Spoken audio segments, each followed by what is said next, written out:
So hello everyone, nandito kami sa aming next na venue. Ito ay isang Filipino party, 18th birthday. So dito kami ngayon sa isang ano ba to? Community venue siya. So parang kadugtong siya ng park, ng community park. So ayan yung hall. Makikita natin mamaya papasok tayo.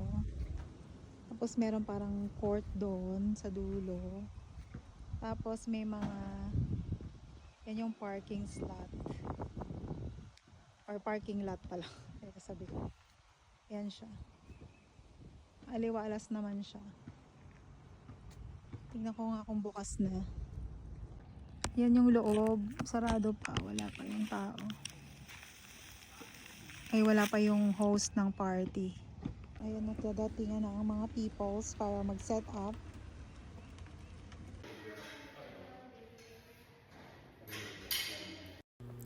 So ayan nga, nag-start na kami mag-set up. Yung mga balon na yan na hipa na namin sa bahay. So if ever may kailangan kaming idagdag, depende sa magiging look ng aming setup, ay nagbo-blow pa rin kami dito sa events venue. Katulad ng lagi namin ginagawa. Kaya nga sinasabi namin sa aming mga clients na as much as possible ay 2 to 3 hours yung setup time na ibigay sa amin. Kasi the more time na ibigay sa amin, nagdadagdag pa kami ng balloons hanggang sa masatisfy kami. Although pagka maikli lang yung oras, kumpleto at maayos naman yung setup, pero syempre limited lang yung balloons na mailalagay namin. Pero kumpleto na rin, maayos na rin yung setup na yon. Ang point ko lang is that makakapag-add pa talaga kami ng sobrang daming balloons kasi mas magiging fuller yung mismong setup pagka mas maraming balloons. So dyan sa venue na yan, nandyan na rin yung host ng party, yung client bale, and yung mga relatives and friends na nag-help mag-set up ng mga tables and chairs at kung ano-ano pa. So ayan, sabay-sabay lang kaming nagsiset up.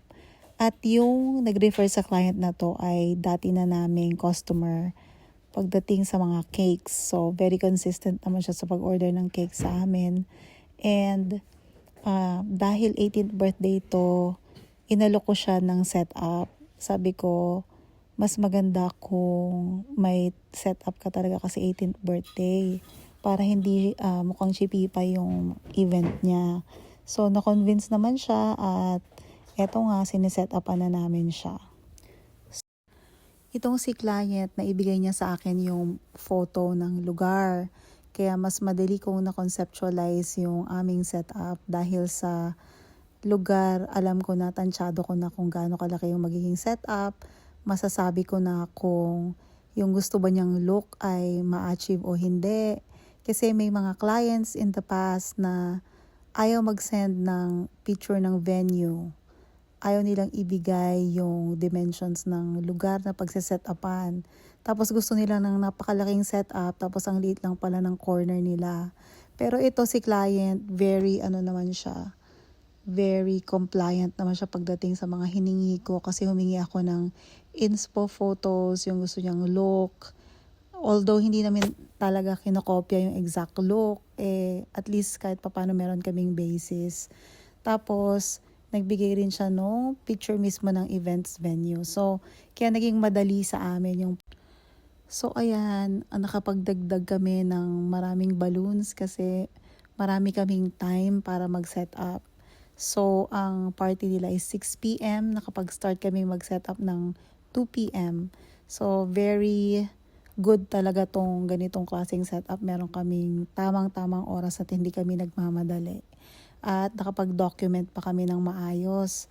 Meaning, nakuhanan namin ng maraming pictures ng setup, nakakuha rin kami ng maraming videos, at eto nga, at na-record ko pa itong buong setup talaga from start to finish.